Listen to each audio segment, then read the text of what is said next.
I want to pause. Was a professor at Community College from 1969 to 2004. He is now an emeritus professor, and he continues to give lectures at Community College. He is the author of Dinosaurs, Dunes, and Drifting Continents, which is here, and he is also the author of Exploring Franklin County. He is the former New England chapter president of the National Association of Geoscience Educators. He is the discoverer of the armored mud ball. Thank you, Richard, and I'll let you take it away. Okay, so I just have to get my program up and running here. Can you press the right button? Oh, actually, Yeah, you want to share the screen, Max? Slideshow. Yeah. One second.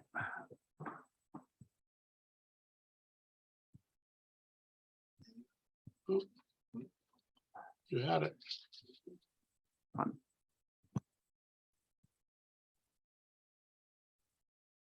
on. Pardon me. Share screen first. Yeah. Let me.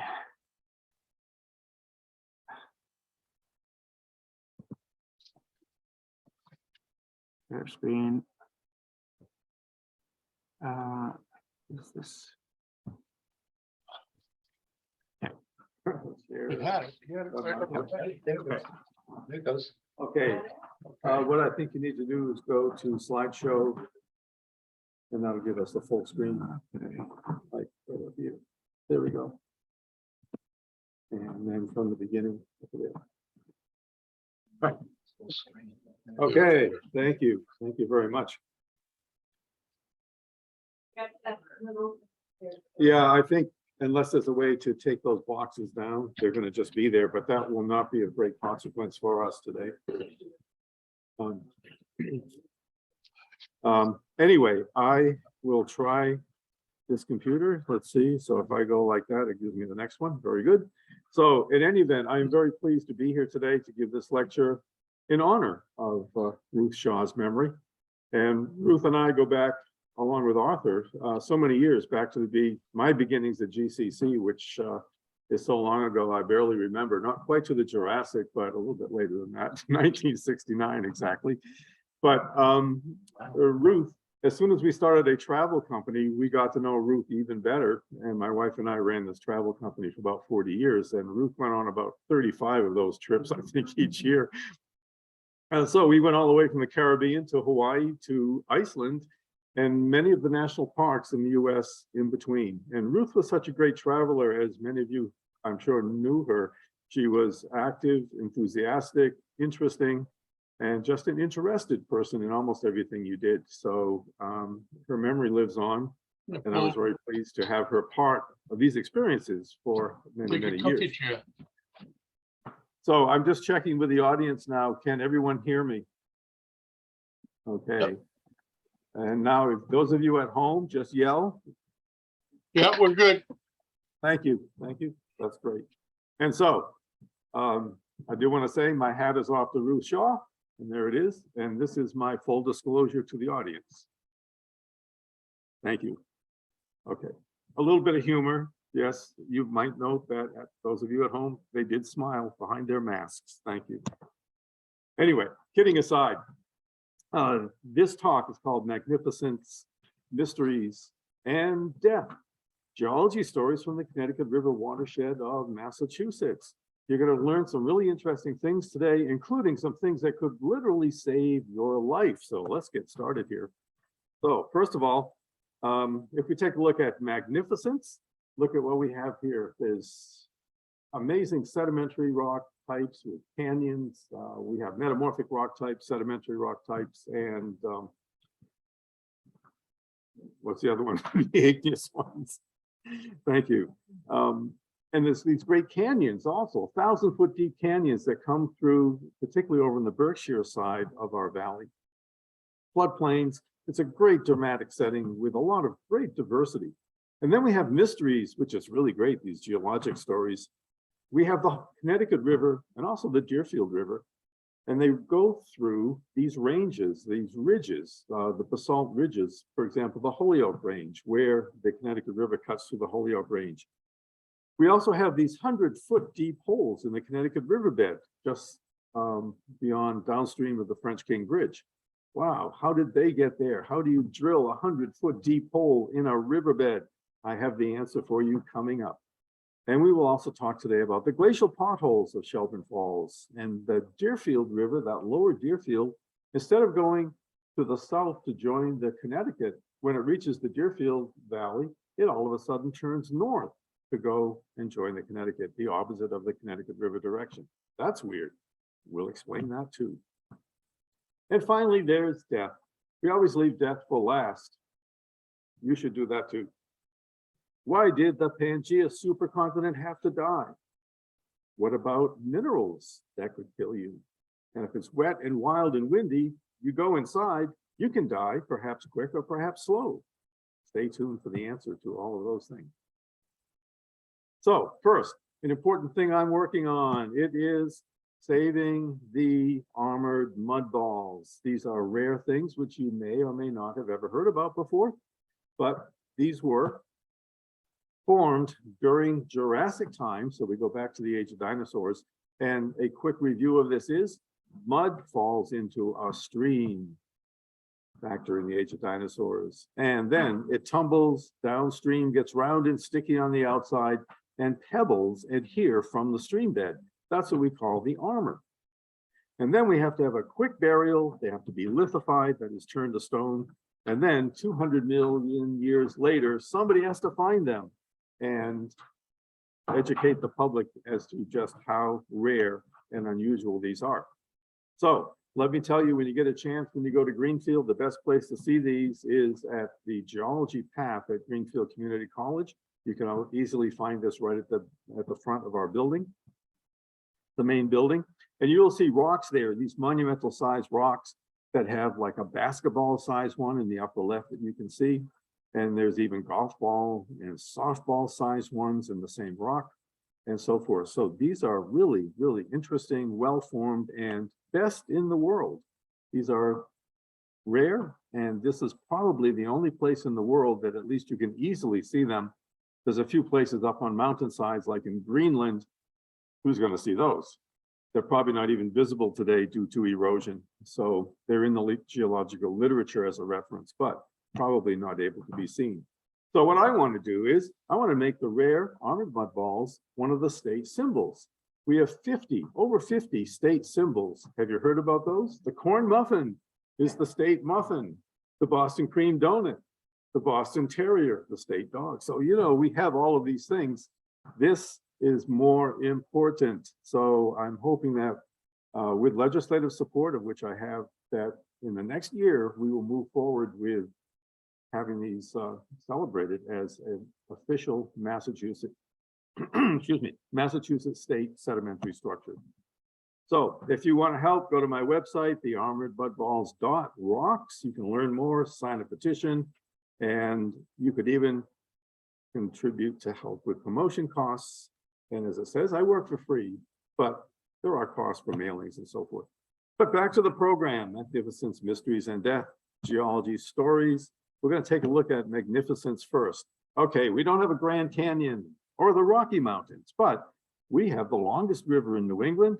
We have those 1,000-foot canyons in the Berkshires, scenic streams and waterfalls, and the mysterious holes in the riverbed of the Connecticut. We also have this wide valley, the Connecticut Valley, that goes through Massachusetts and Connecticut with beautiful meanders and productive floodplains. But the most interesting thing geologically, and deserves an answer, why do we have a central ridge? This is a great scenic feature, right? A central ridge runs right down the valley, and it's a great vantage point of view all the way around. So why is it there? So first of all, this is a view from 1836. And what is different about this landscape today? You folks know the Connecticut Valley well enough to know what is really different today. This is the view from Mount Holyoke, looking over towards Northampton. Ah, yes, it's the Oxbow. So back in 1840, this was done in 1836 by Thomas Cole. But in 1840, the spring flood of that year cut through the neck of that meander. We call it the neck cutoff. That's pretty scary here in these days close to Halloween. The neck cutoff. Get it? Oh, well. So anyway, it's the neck cutoff, and it gives us an Oxbow Lake, and it gives the river a shorter course to get through the ridge of the Holyoke Range. But that's what happened in 1840. So part of this magnificence story, you see. So why do we have all of this magnificence? And it all has to do with geology. Yes, our geological history is in play here more than we ever thought. First of all, we have to look at the geological history of this whole region. And I'm going to do this in 30 seconds, just to let you know. Do you remember Pangaea? Pangaea, the supercontinent. So all these pieces of continents came together to eventually form the supercontinent of Pangaea. So this produces a lot of metamorphic rocks and igneous intrusions like granite. But then, importantly, Pangaea split. And of course, that gives us the Atlantic Ocean of today. But it also gives us rift valleys, including one that I'll tell you a bit about that was right here in Athol that you don't see anymore because it's totally eroded away.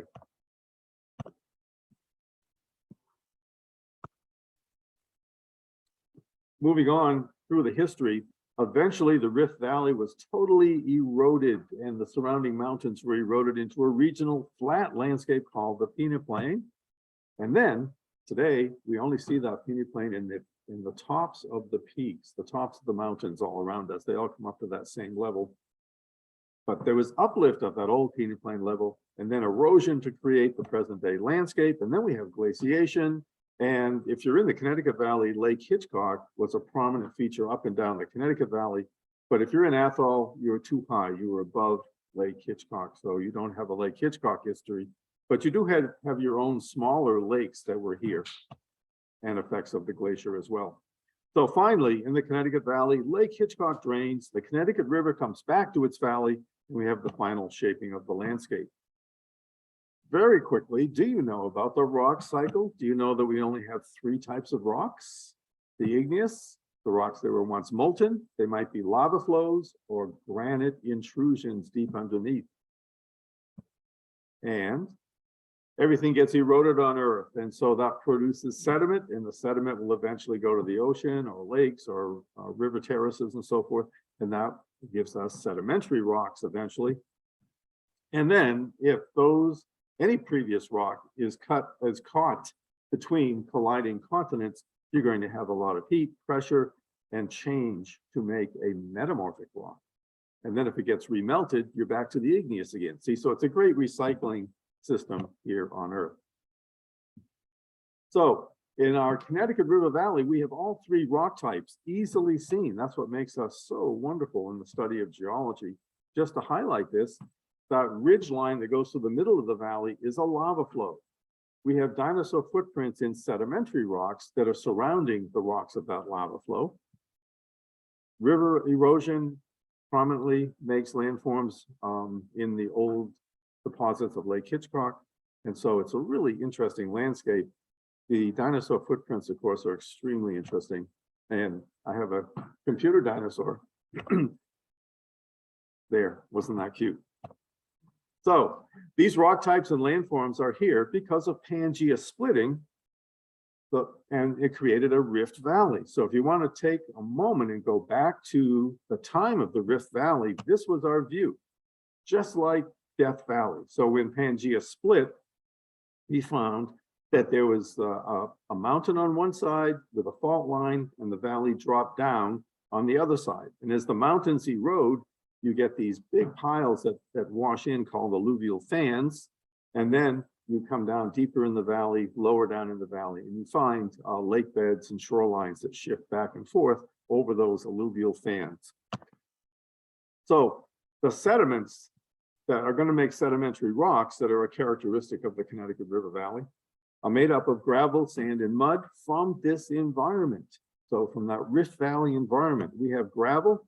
that makes up the fan, sand, that's going to be the shorelines and shallow lake beds, and then the mud, which would become shale, that's the deeper lake bed deposits. So keep that in mind. This was our view 200 million years ago, looking into the Connecticut River Valley. Okay, so I summarized that whole process by saying that the Rift Valley sediments is much like a sandwich. There are sediments that form first, washed into the valley, but then there was a lava flow. A lava flow forms the middle of the sandwich, and then there's more sediments that come down for the top of the sandwich. And now watch what's going to happen, because the eastern border fault that formed that rift fault there is going to take that sandwich and tilt it. So what we actually end up with is a tilted sandwich with those three layers, lava in the middle. So what happens with time is those layers all get eroded. And as it says at the top, kind of cut off here, an important geological concept: hard rocks resist erosion and stand up as hills and mountains. Softer rocks, mainly your sedimentary ones, will erode away. And so if you look at the purple line that's here, you will see that the lava is the backbone of that ridge that runs down the middle of the Connecticut River Valley, because it's harder than the surroundings. And so you take your sandwich, you tilt it, and then you erode it, and you get the Connecticut Valley landscape. And this is what it looks like in cross section. You see how the lava is tilted down there and it sticks up. And the lowlands on either side are mostly these sedimentary rocks.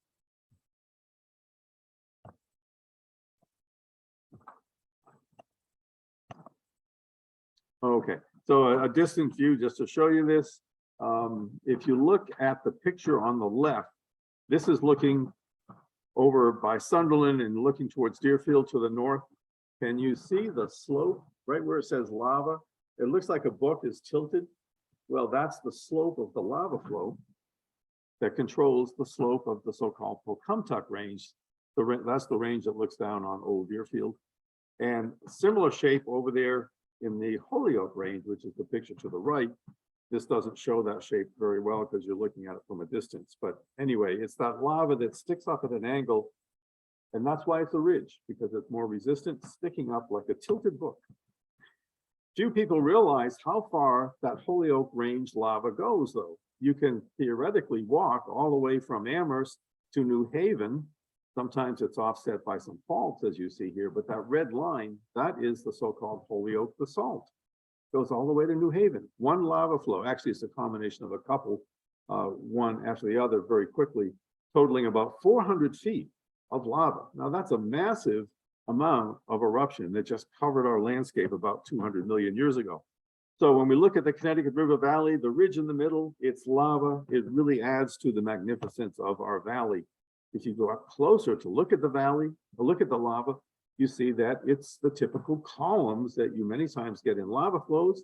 The lava comes out liquid, then it shrinks and as it cools. And these are the shrinkage cracks that govern the shape of these basic six-sided kind of, well, they're called columns. They have, when they get eroded, these six-sided shapes look like a whole bunch of columns. And here they are in Iceland on the left view, classic view from Iceland. So that's what we see in the Holyoke range. Now in the Holyoke range, they're tilted. So can you see the difference between one and the other? The picture on the right shows them tilted, whereas on the left, they're like still vertical. And if you go to Greenfield, we see a smaller lava flow that runs through Greenfield where Poet Seat is, if you've been to Poet Seat Tower. And here are all these column shapes, and they're also tilted like you see. Thanks to the border fault, just tilting everything.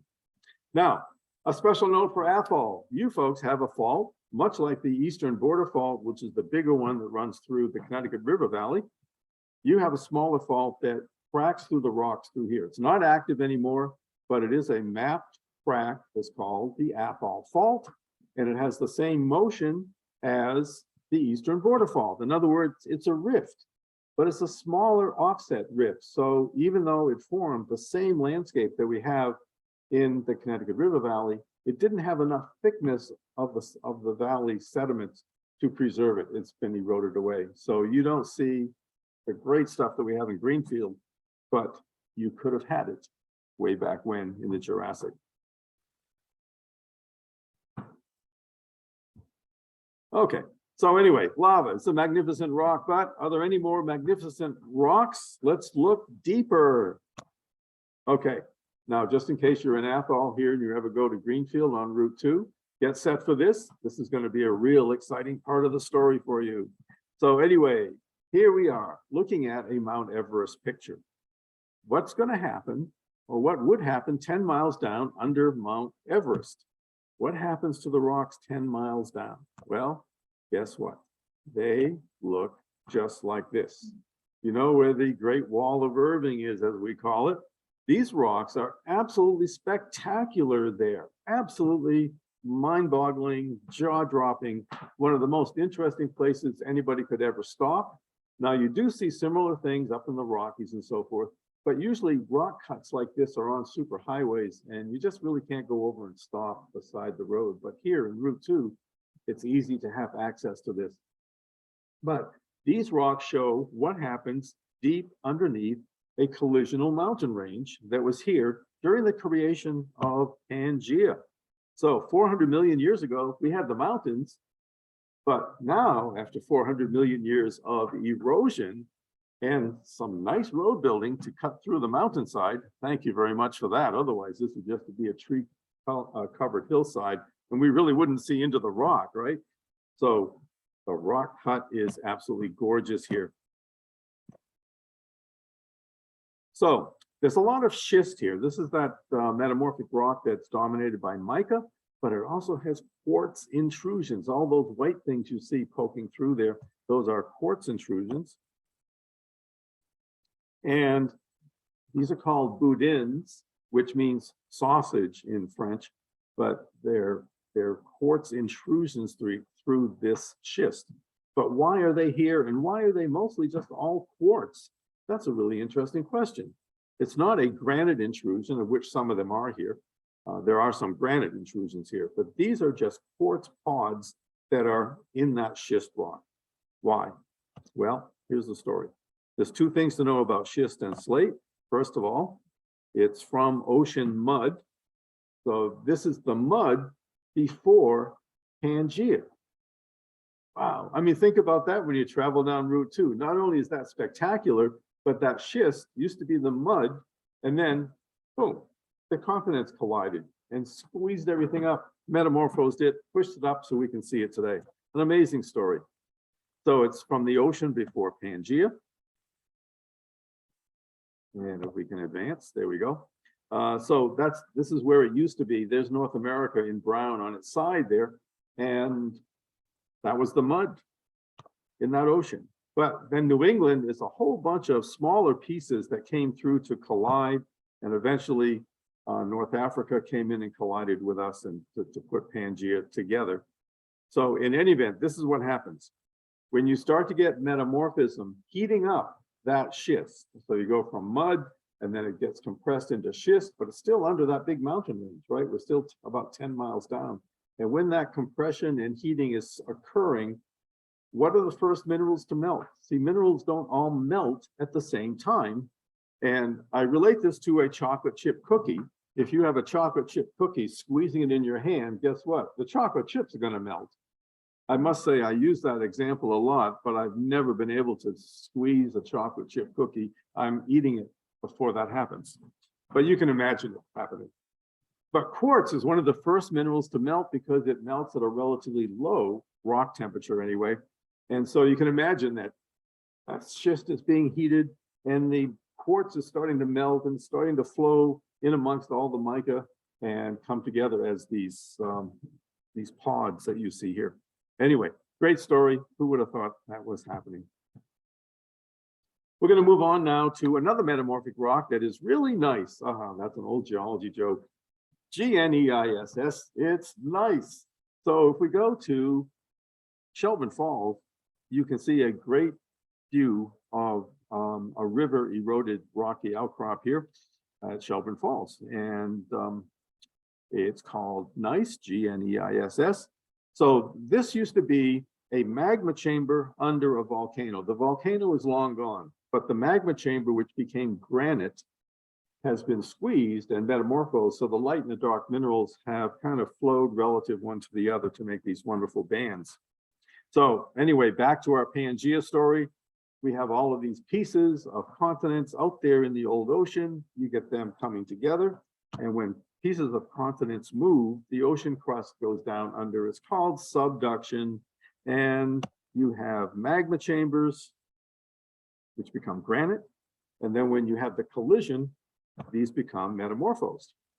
So in any event, the making of Pangea gave us those metamorphic rocks from schists to gneisses, and actually being an atoll here, you're in the midst of all these metamorphics. So you guys don't have the sedimentary rocks here. If you want the sedimentaries, like the sandwich I was talking about, you got to cross the French King Bridge. And then if you go up the hill to Shelburne Falls, you are now out of it. So it's only in that stretch there, that's the Connecticut Valley. So schists and nice, magnificent rocks. They illustrate an amazing geologic story. So schist rocks, as somebody once said. Now, I'm going to leave the rocks behind here, the magnificent rocks behind, but I did want to note that we've got dinosaur footprint fossils. They would rate a whole program. And of course, the rare armored mud balls, and they certainly would rate a whole hour discussion with you about those. Anyway, let's go on to something else. We've done the Magnificence. What about the mysteries? Let's take a look at mysteries. We're going to go back to Shelburne Falls. There's holes in rocks and riverbeds. How did those round holes get drilled into the bedrock, that nice bedrock? Also, how did the Connecticut River cut through the Holyoke Range? And the Deerfield did the same thing through the Oconomowoc Range. And then, why did Pangea have to die? That's kind of a mystery, and we'll get to that coming up too. So the Connecticut River drainage is here because of Pangea split. We have that eastern border fault, we have the Rift Valley, and we had all those sediments that washed in. And that was a really good thing, because without that Rift Valley, where would we be here? And at this point, I'm kind of talking to the Connecticut River Valley audience. If we did not have the Connecticut River Valley, which developed along that old rift, we would be up here in the hills. And it's embarrassing to be here in Athol, because I'd say, well, we'd be like Athol. We'd be up here surrounded by the hill town landscape. We wouldn't have Route 91, and we wouldn't have a big river coming through with all the benefits that gives us for development in the human history. So anyway, my apologies to Athol, because I'm kind of putting you guys down a bit, saying that we're more interesting because we have the sedimentary rocks and you don't. But then again, it's great to be here. So thank you to plate tectonics. You see, plate tectonics, who would believe that plate tectonics actually is important in the landscape you see around you today? Geology is important. So let's take a look at Pangea. Why did Pangea have to die anyway? That's kind of a big mystery. And the thing about Pangea is it's hot underneath the crust. And when you put all the continents together in the same position on the surface of the earth, that heat can't easily get out. And so the center of Pangea, the center of all those continents, starts to heat up, and heating is an expansion process. So the middle of that mass of continents starts to bulge, and gravity takes over. Cracks develop, and then the pieces slide away. Hard to believe, isn't it? But pieces just slide away because the crust, even though we think it's so important, and it is for us, it's not that big a deal for the whole earth. As the reference has been made, if the earth was the size of an apple, the crust would be like the skin of the apple. So therefore, you know, in the whole volume of the earth, it's not that much. It will move around, it will slide, because there's some squishy stuff down underneath us. Okay, now we're going to take a look at the mysteries of holes. And I'm going to tell you the whole story next. Are there groans from the audience? Yes, there are. Just to let the home audience know, they're all saying, oh, another pun. Terrible, terrible. But you're still awake. This is what I do in my classes. You see, if you make jokes along the way and people actually react to that, you know that your class is still engaged. Hopefully that's beneficial. Anyway, the glacial potholes of Shelburne Falls. Let's go take a look at those. Now, potholes are river features. Here we go. I'm going to answer these questions. Are they glacial? And the answer is no, not even glacial meltwater. These developed after, actually, the glacier was almost out of New England. So they are post-glacial. And then we're going to talk about potholes versus plunge pools. And does Shelburne Falls have the largest pothole, which they say they have, but they don't? And how long did it take to form the potholes? So I'll tell you that the potholes versus plunge pool question first here. Now, a pothole forms when the river current goes across the bedrock of the riverbed, and there happens to be a crack in the bedrock, and there happens to be some pebbles and sand in that crack. And then as the river flow goes over the crack, the pebbles twirl, and they act like a drill. They start twirling, they're going to drill down. And of course, that helps capture more pebbles to twirl even more and erode downward. So it's very much like drilling. And now there's the plunge pool. Plunge pools do have an erosional part that undercuts, so there is a hole there. But the whole formation is not just the current going over the top of the bedrock, it's a plunge. There's a gravity flow involved here, you see. So in this case, the diagram is of Niagara Falls, and the river comes over, it falls down, and there's a great deal of undercutting underneath. And this is like a jackhammer. So there's pound, pound, pound, pound, pound, you see. It's not like the drill. So it's a whole different process, still in the riverbed, but a whole different process. So plunge pool versus pothole. So going on from that, how long did it take those great potholes and plunge pools to form? They could not form until Lake Hitchcock drained, and Lake Hitchcock drained 14,000 years ago, because that whole area was under, not exactly Lake Hitchcock, but the sediments that were draining into Lake Hitchcock. So I have a quick series of graphics to explain that. Here's a Google Earth view of Shelburne Falls and the potholes, and the Deerfield River comes in and kind of makes a right-hand bend there as it goes towards Shelburne Falls. If we put the glacier here, the glacier is melting back, and it's still in the lowland. You see, when you have a thick or deep lowland, the glacier is going to hang out in there longer than on the hilltops. So the hilltops melt, get exposed, but the lowland still has ice in it. Now, the ice is melting, turning into water, of course, meltwater. And there's a lot of gravel around to be transported. We call that the outwash. So these outwash streams fill that valley. So you don't even see the potholes, you see. They fill the valley. And Lake Hitchcock is just downstream for that. So outwash streams fill the valley. And let's go on. Hopefully I can get this to work. There we go. So the screen is now grayed out. So that's the outwash sediments that are covering the landscape. That's the critical thing here. So you don't even see the rock where the potholes are today, right? It's all buried. The potholes aren't there yet. Everything's buried. And now what you have to do is all that sediment is graded. It's graded to the surface of Lake Hitchcock. That's what the graphic tells you. And then 14,000 years ago, Lake Hitchcock drained. So if all these streams there, the Deerfield, the early Deerfield is graded to the level of Lake Hitchcock, and then all of a sudden Lake Hitchcock drains, guess what the stream is going to do? It's going to cut downward really quickly. So the Lake Hitchcock drains, the Deerfield downcuts, it encounters that bedrock. It finds itself on top of that bedrock, and it creates potholes. And here's a view looking straight down from above. And there's a dam at the back of the potholes. So all of these features here could not start to develop until 14,000 years ago when Lake Hitchcock drained. So here's a view of the plunge pool. So there's a plunge, and then the pool is down below. And when Shelburne Falls says that they have the biggest pothole, they're talking about this pool at the base of the plunge that's, I don't know, 40 feet across or something. and they're calling it the biggest pothole, but it's not. It's a plunge pool. You see, it's not a pothole. What's a pothole? Potholes are these guys. Potholes have a round rim that's more or less level. There's no plunge to make it. Wow, that's a mystery that I'm sure you have never worried about before.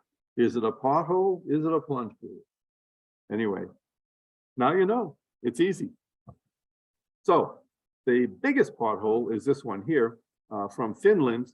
And notice it does have a round surface top, and it was drilled, to 50 feet down. So anyway, it's definitely bigger than anything Shelburne Falls has to offer. Okay, quickly, we're going to look at some other holes. These are out on the Montague Plain, but these holes, like you see here, are also all around Orange. You find these nice little ponds all around Orange here. And I think you all know they are from buried ice blocks from the last glacier, and they're called kettle holes. And so in this particular one, Green Pond out on the Montague Plain, 70 feet down to the water line, and then the water depth would have been pretty deep underneath that. Totally spring fed. There's no stream running into these, you see. So it's a great example of the water table, because that level goes back and forth through the surrounding gravel there. So everywhere you dig down in the Montague Plain, you reach that elevation and you've got water. So it's a great aquifer, great resource. And now the mysterious 100-foot holes, deep holes here in the Connecticut riverbed between the French King Bridge and Barton Cove. So just downstream from the French King Bridge. I've outlined them here. If you go to Barton Cove, you see where there are 3 arrows there. There are 3 old waterfall plunge pools there. And then if you go upstream, you see locations A and B just before you reach the French King Bridge. Those are also locations of deep holes in the riverbed. And it is long, well, since they were discovered a few decades ago, it's been just argued about how these things formed.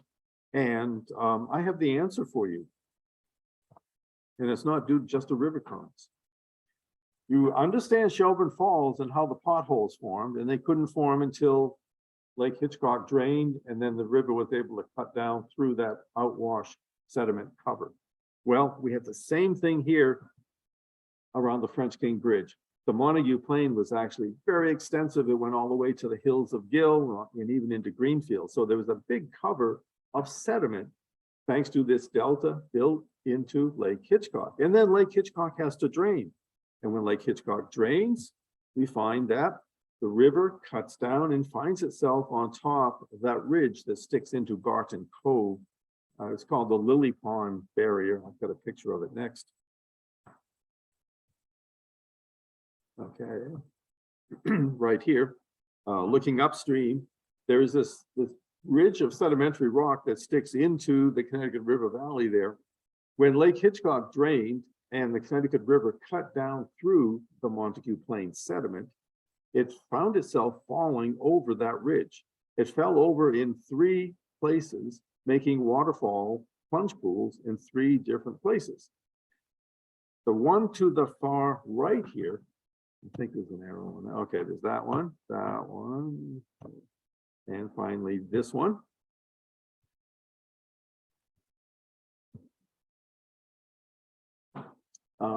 That last one is where the Connecticut River has cut through the bedrock ridge.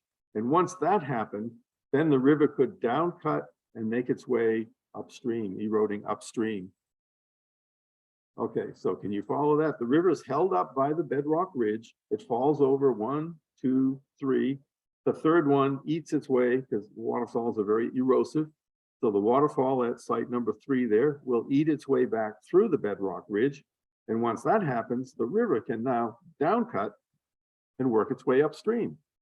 And when that happens, it finds itself right there. There's a waterfall at that location upstream. There's bedrock on either side. Now, this is the thing that most people don't realize here. And if you have ever taken a trip down the river, you'll know kind of what I'm talking about. But the bedrock on either side of the river is prominent right there on the riverbank. Here's the thing that most people didn't realize or didn't appreciate. The bedrock connected from one side of the river to the other. And once you do that, you've got the river up there, just like it was down at Barton Cove, falling over bedrock. And if it does that and stays in the same place for roughly a few decades or more, it's going to drill a hole, make a plunge pool. And then it eventually erodes through the ridge, leaving the ridge behind, just those remnants behind. And so it erodes and erodes and erodes after it did that. And it found itself at the next waterfall labeled B here, where the same thing happened. There's the rock, there was the waterfall, there's the plunge pool, and eventually it erodes back from that. And I have a little sketch here to the right that if you were standing at the French King Bridge at the time, you would have seen this migrating waterfall eating its way back through the bedrock on either side. Now, it only leaves a plunge pool if the waterfall will stabilize at one spot. For example, at Niagara Falls today, you don't see a big plunge pool at the base because the waterfall is eating its way back and the rocks just keep falling and falling and falling. See, it has to stay in the same place to concentrate the fall and make the pool. And so the origin of these hidden holes in the Connecticut riverbed are due to ancient waterfalls. And the real mystery, I think, now that you realize this, is how come they're still open? How can you have this waterfall that was roughly 10,000 years old, 9,000 or 10,000 years old? How can you have a 100-foot deep hole in an active river like the Connecticut and have it not just fill in with gravel over 10,000 years? Wow. And I think that's where currents have to come in. I think the flood currents have to be strong enough to keep that evacuated, eroded out. Anyway, it's a really great mystery, and I hope you're convinced. And the final mystery, which won't take too long to solve, is this one. Here's the Deerfield. It's coming down out of the hills through Shelburne Falls and so forth. But why does it flow north into the Connecticut drainage, the master stream? Because the master stream is going south. That is really weird. Where should it go? It should go right past Mount Sugarloaf and angle into the Connecticut at that point. But it doesn't, it turns north. And the answer to this, well, if we go back to Lake Hitchcock times, and the Deerfield was creating a delta into the Connecticut River Valley. And when Lake Hitchcock drained, for some reason, it must have been flowing off the north. The river must have been flowing off the north side of the delta. And then once the lake drains, the river just trenches its way and is directed to the north. So it could have been just luck that it was draining off to the north, or perhaps there was a slight tilt to the landscape because glaciers put a big weight on the land, it subsides. And when the glacier melts, the land actually rebounds by a couple 100 feet. So it's really pretty extensive. It doesn't make mountains. It just kind of is a wholesale uplift. But when that happens, it's a slight rolling action to this. So it doesn't just happen all together. And there may have been a slight tilt to the north because the Deerfield does this. The Millers River coming into the Connecticut, that also heads to the north. So maybe in this area, there was a slight tilt to the north at this particular time when Lake Hitchcock drained. Anyway, it's an interesting mystery. We don't really know the full answer to that. But here's something we do know also. The Connecticut River, before it made those waterfalls in Barton Cove, it actually followed the slope of the Montague Plain Delta into Greenfield, because we find these big curving oxbows out near GCC, out through the meadows there in GCC. And they were made by the Connecticut River after Lake Hitchcock drained, immediately after Lake Hitchcock drained. Imagine that. The Connecticut didn't go through Turner's Falls and take that turn to the south. It went all the way into Greenfield, as the green arrow shows you here. And it left, if you go to GCC, beautiful wetland just to the left of College Drive as you drive into the campus. Nice curving wetland there. That was the Deerfield, that was the Connecticut River. Okay, and the final mystery of this program, how did the Connecticut River cut through the Holyoke Range lava ridge? Well, let's go back to this view here. If we look at this painting of the valley, we find that the mountains in the distance show a flat level. That's that old Peter Plain level. to the line there. So that whole landscape used to be up to that level, which means there was no Holyoke Range at that point. It was all in the underlying bedrock. The bedrock shape was up to that line. That's the old peneplain level. But now we're going to have some uplift. So the river was flowing on that flat level of the peneplain. So it was on top of the buried bedrock ridge. And so you have uplift and then you have down cutting. And when that happens, the softer sedimentary rock wears away, and the river, since it started on top of the lava ridge already, is going to just continue to cut through it.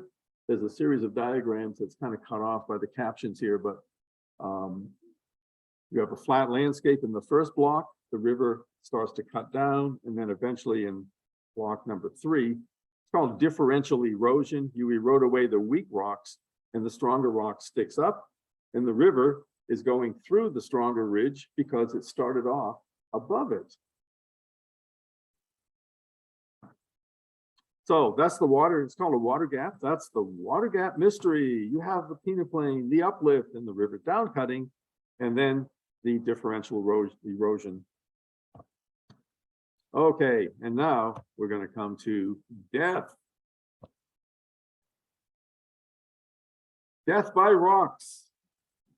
And excuse me if I take a sip of my coffee at this point.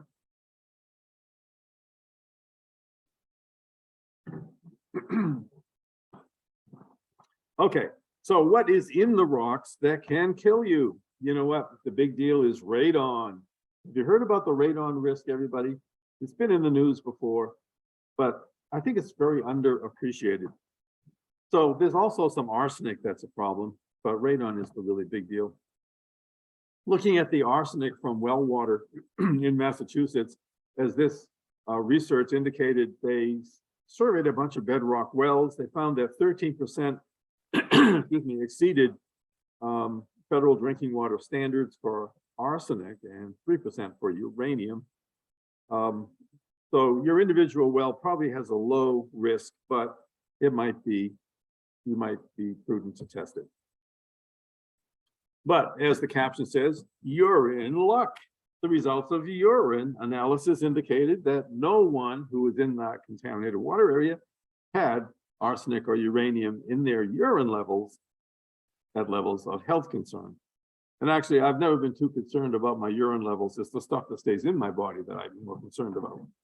Okay, little joke here, but I assume they have figured out that if it's in your urine, then it's in your body. And if it's not in your urine, it's not in your body. Okay, here's one of the maps that they published. And the Connecticut Valley and even Athol is not in the bad area. The really bad area is a little bit further in the outskirts of Boston. So we'll just go right by that. So smoking is the #1 cause of cancer. Guess what is #2 cause of cancer? And you might guess radon. Yes, it is radon. So what is radon? It's odorless, colorless, tasteless, a radioactive gas that originates from uranium, from the radioactive decay of uranium.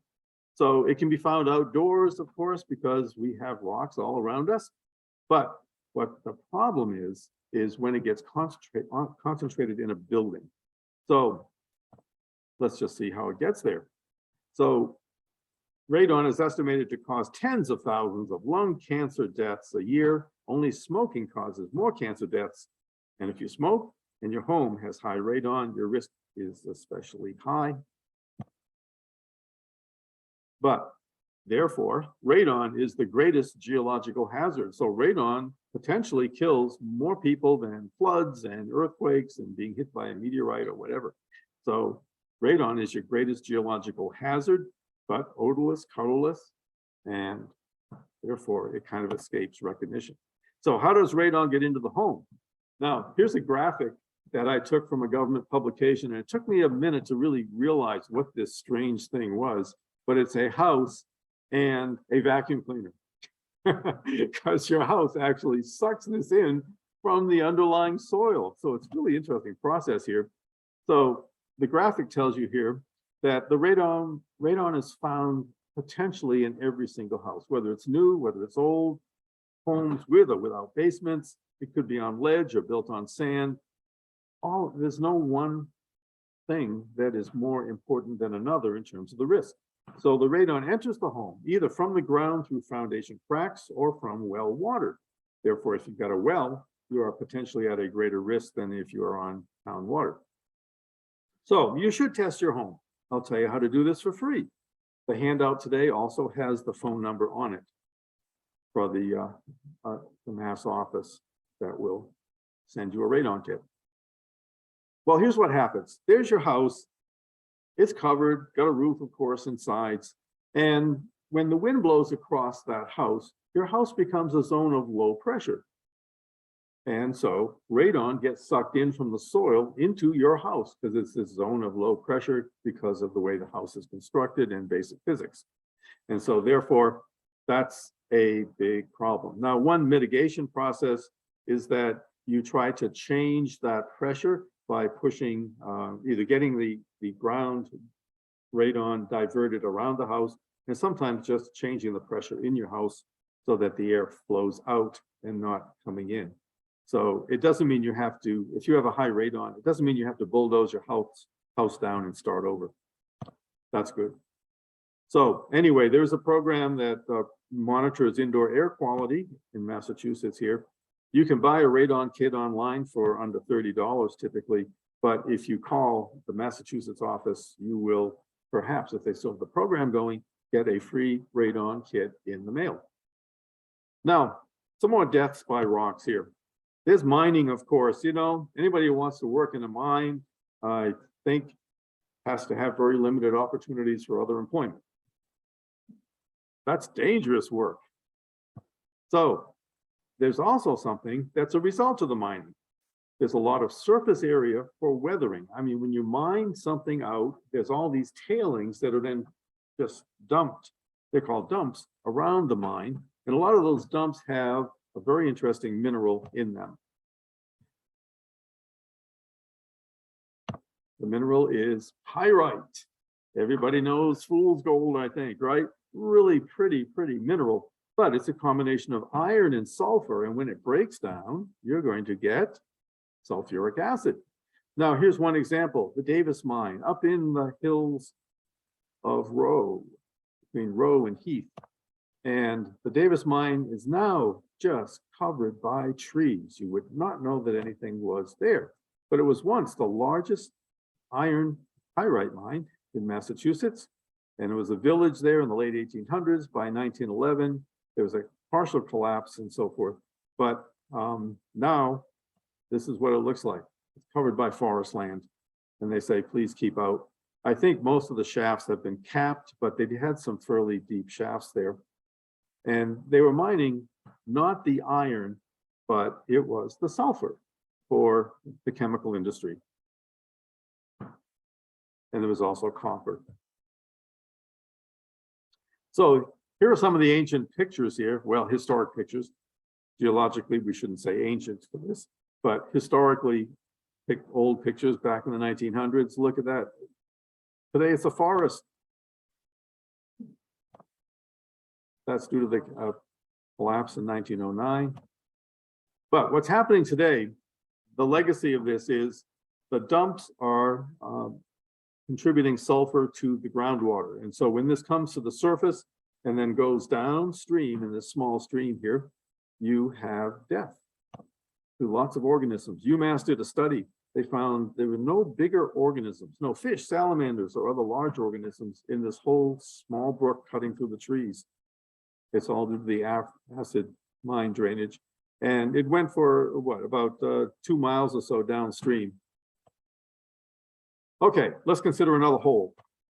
This would be the Hoosick Tunnel. So when you drill a hole through a mountain, you've got to be really cognizant of what's in the mountain. So what's in the Berkshire Mountains? Well, take a look at this. And by the way, just to read the caption, almost 200 people died over the 20 years of construction. And it did have the name called the Bloody Pit. And there's some really gruesome stories about the building of that and the accidents that happened. But what's in those Western Massachusetts mountains? Well, you remember that we were squeezed up from the ocean before Pangea. So there was a lot of limestone that became marble. There was shale that became mud, that became shale, that became schist. And there's some gneiss in there as well. The gneiss is the good stuff. If you got gneiss, you have something like Northfield Mountain, really strong rock. You don't really worry even about collapses there inside Northfield Mountain. That rock is so strong. But the general rock of the Berkshires is one of a complicated geology that is all squeezed and faulted, and it's just not stable. So here's what happened. Of course, we were here in the ocean. The continents came together. We had Pangea, and now we want to make the mountains with a hole in them. There we go. So we have, this is the map of Vermont, by the way, the geological map of Vermont. And look at the complicated structure you have there. Look at all the big faults and everything just all squeezed up. Very complicated, just like it is here in Athol. So what's going to kill you there? Well, there's explosions, falling rocks, and there's even floods. Well, how do you get floods in a tunnel, in a mountain? How do you get floods? Well, it all has to do with weaker rocks like marble, which can kind of disintegrate underground and just hold a lot of water. And so you come in through harder rocks that don't have water seepage to degree, and then all of a sudden you bore into or blast into a section that is full of holes with water, and whoosh, it goes into what? Not the outside world, but into a tunnel. You know, what's your escape route? Wow, bad news. Anyway, there's natural marble tunnels and bridges and caves up there in the Berkshires. You may have been to Natural Bridge State Park in North Adams. There's a picture also of a marble quarry in Vermont. So when you get into those schist with marble zones, it's really weak. They were called porridge rock by the miners. And you can imagine, wow, death when you hit those weak rock areas. Now, the tilt of the rock can kill you too. So let's take a quick look at this. Let's take some steep slopes and a bunch of rain and a road that happens to be going through the mountains with steep slopes and rocks that are tilted just the wrong way. We're going to look at the results of Hurricane Irene, 2011 now, going back to that point. And we're going to go upstream from Charlemont here and look at the 1,000-foot canyon that you find cut by the Deerfield River and some of the tributaries. So this is the Mohawk State Forest. There's a camping area there. There's picnic tables. And during Hurricane Irene, there was 3 to 10 inches of rain on soils that were saturated. And then they just started to slide. So there was the flood of the stream, and then there was the hillsides that were collapsing. Here's a picture of those hillsides just upstream, just up the road. You can see how they're tilted here. And they're also schist. Now, do you know how slippery slate is? Like, you don't want to make a walkway on slate because it's get a little bit wet or icy, and boom, you can slip very easily. Well, this is like a slate. It's a schist, but it's actually schist and slate are very close to each other on the metamorphic scale.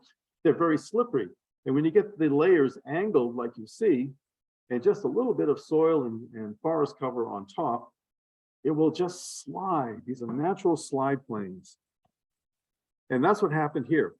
Now, this guy was really lucky. It was about 11 p.m. on that rainy day of Hurricane Irene. He was coming down Route 2. That slide that was in the last picture just came right down across the road and caught the black car and almost pushed it over the guardrail. Now, in this picture, the gray car came later. That's the USGS car. But the black car is the one that got caught in the slide. And the river that you see behind the car was not at the level that you see here. It was up there flooding. So this person was a hairbreadth from having that car go into the flooding stream of what would be the Cold River there. So you got to watch out for that, right? So the steep hillsides with rocks that tilt along the slope of the hillside, natural slide planes. So you can imagine if your house was there You don't want it to be there because it's going to go. Watch out. So that can kill you. And if you had flat-lying rocks, however, it doesn't matter what the slope is underneath you. Like this picture from the Canadian Rockies, there is actually a house that's cut into flat-lying rocks here, not tilted down towards the road. But I don't know if I'd want to stay here, but that at least is fairly stable. It's not going to slide on you. Okay, another very dangerous geological hazard, flash floods. So, are you safer living by the mighty Connecticut River or the Millers, or by a scenic bubbling brook coming off the hillside? Where are you safer in terms of flash flooding? I think everybody knows the big rivers are safer. Oh, or am I speaking ahead of myself here? Do you realize that the big rivers are safer? Yeah, they're safer. Let's take a look at this small rainfall event that I calculated as I was putting this program together last year. Over a 12-hour period, there was a bit of rain that came down in the drainage area. And notice that the Connecticut River bumped up a bit, and then over that 12-hour period, it declines. But then there's the Deerfield River. So the Deerfield River all of a sudden bumps up very quickly before it declines on a space of an hour or two. So that's what we call a flash flood. So these are called flashy streams. We can see the same thing right here, the smallest stream, the Green River in Coleraine, boom, up and then drops quickly. Now, the distance of the flash is not great here for this little rainfall event, but I want to take you back to Hurricane Irene. The Deerfield River went up 20 feet in 2.5 hours. So that is a flash flood, and then it drops off pretty quickly after that. So watch out if you live along a small river channel. So let's see. This is a picture of Shelburne Falls in the midst of Hurricane Irene. I mean, isn't that just amazing? Look at that. And there is a famous quilt shop here that was pink. Now that quilt shop used to be under the caption to the right, and it went about 100 yards down the road because the road was flooded. So it went off the foundation and it floated down the road the way you see it here. And that was not stable at all. And so to conclude, is this your dream house? Ah, yes, beautiful, nice little house by this bubbling brook. Well, watch out for radon, odorless, colorless. It could be coming right into your house. Watch out for the flash flood that could be washing you away. Watch out for the slope in behind that could have these sloping layers that can slide right down on your house. They're called daylighting layers. Watch out for those guys. And so if that is the case for you, you need to do some remediation. And if you choose not to do the remediation, you need to at least plant this in your yard.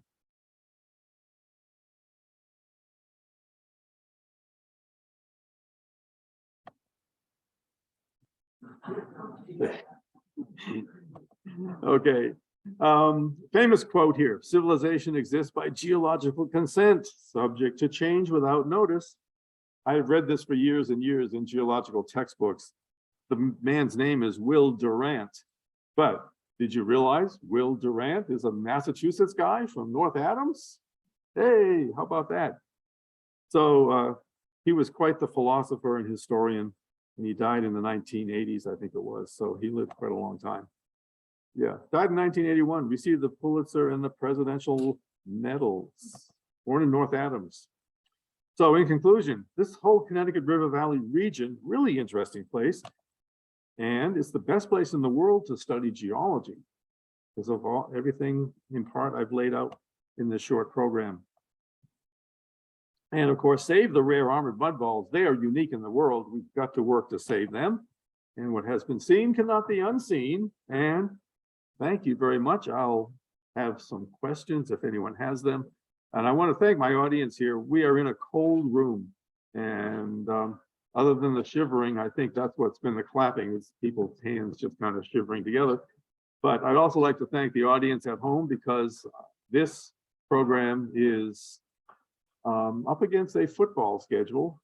And so if you've been switching back to the football game, that's okay with me. Thank you very much for watching at home. And now I'll take some questions.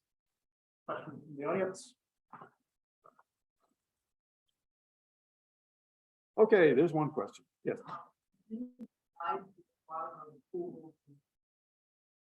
Oh, yes, that's a good question.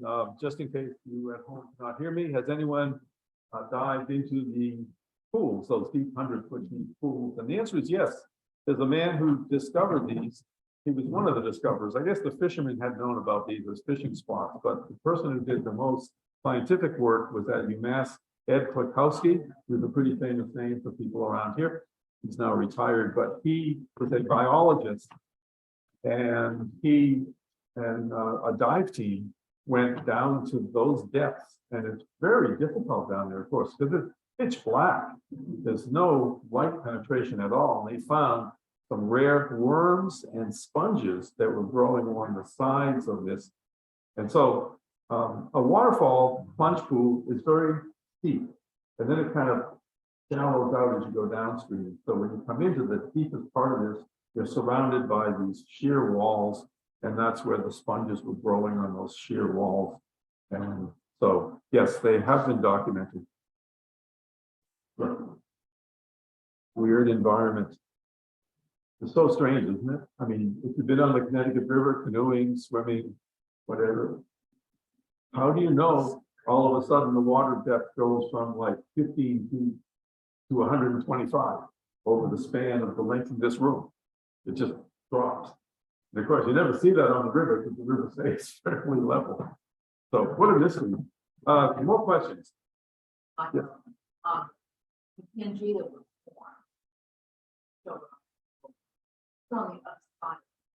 Okay, the question is, what was on the other side of the globe from Pangea? It was a big ocean. Yeah. Landform. Well, all the land did not exactly come together. So there were smaller pieces that were not part of Pangea. So, but most of the major landforms were all together. But yeah, you know, when the continents move around, if they're not together, that gives us the high spot on Earth. So if you don't have that high spot on the continent, you just have the low spot. So big ocean. Yes. Actually, it's.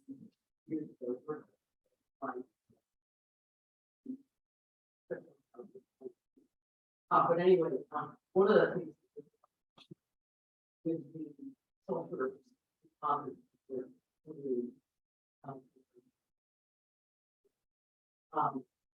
There's certain bacteria that feed on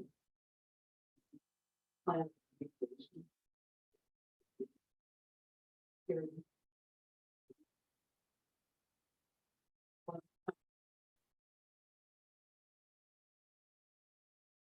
That's not even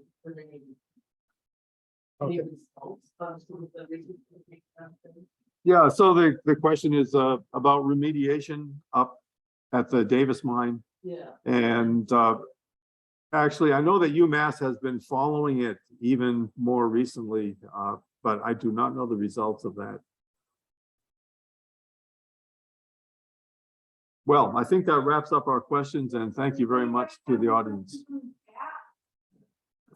Oh, If anyone has any chat questions, we can type them into chat. I don't see any questions on chat. I don't see any open questions on the Q&A. So So we're if good.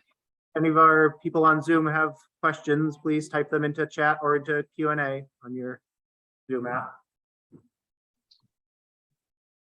okay. Another question? Yes.